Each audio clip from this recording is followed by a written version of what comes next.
तफसीलात के मुताबिक 1996 में अंजीना बाई और उसकी दो बेटियों सीमा और रेणुका कई दर्जन बच्चों के अगवा और कत्ल के मुकदमे में गिरफ्तार हुई। भारत में संगीन जराइम की लर्ज़ाखेज कहानियां आए दिन मंजर आम पर आती रहती हैं।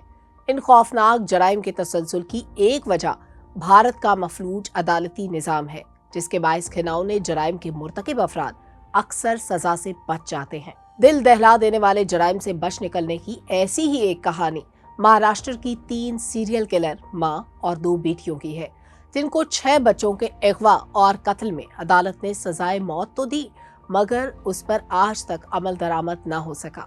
ये मुकदमा गैर जरूरी अदालती तरीक़ाकार और हुकूमती ताखीर का मुंह बोलता सबूत है, जो तकरीबन 25 बरस तक ज़ेरे समात रहा, मगर इंसाफ होता दिखाई नहीं दिया। तफसीलात के मुताबिक 1996 में अंजीना बाई और उसकी 2 बेटियों सीमा और रेणुका कई दर्जन बच्चों के अगवा और कत्ल के मुकदमे में गिरफ्तार हुई। इस दौरान अंजीना बाई ज़ेरे हिरासत इंतकाल कर गई। बच्चों के अगवा और कत्ल के ठोस शवाहिद की अदम मौजूदगी में मुकदमे की कार्रवाई रेणुका के शौहर के बयान पर भी चलती रही, जो गिरफ्तारी के बाद वादा माफ गवाह बन गया था।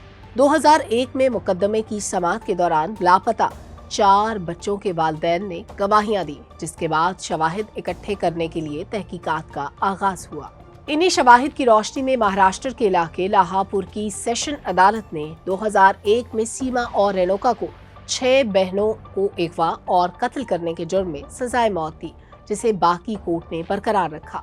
2007 से 2008 में दोनों सीरियल किलर बहनों ने भारतीय सदर से रहम की अपील की, जिन्हें मुस्तरद करने के अमल में 5 साल की ताखीर हुई। 2014 में सीरियल किलर बहनों ने दरख्वास्त दी कि सजा पर अमल दरामद में ताखीर की बुनियाद पर उनकी सजाए मौत को उम्र कैद में तब्दील कर दिया जाए। यह हरबा कारआमद साबित हुआ और 2022 में अदालत ने सजाए मौत को उम्र कैद में तब्दील करने का हुक्म सुनाया। ये सीरियल किलर मां बेटियां कच्ची आबादियों में घूमने वाले बेसहारा बच्चों को अगवा करके चोरी के लिए इस्तेमाल करती थीं और फिर बेदर्दी से उन्हें कत्ल कर देती थीं। सजाए मौत से बच जाने के बाद इन सीरियल किलर बहनों की कहानी ने पूरे भारत को चौंका दिया, जबकि बीबीसी समेत आलमी मीडिया पर भी इन दर्दनाक जराइम को खूब कवरेज मिली।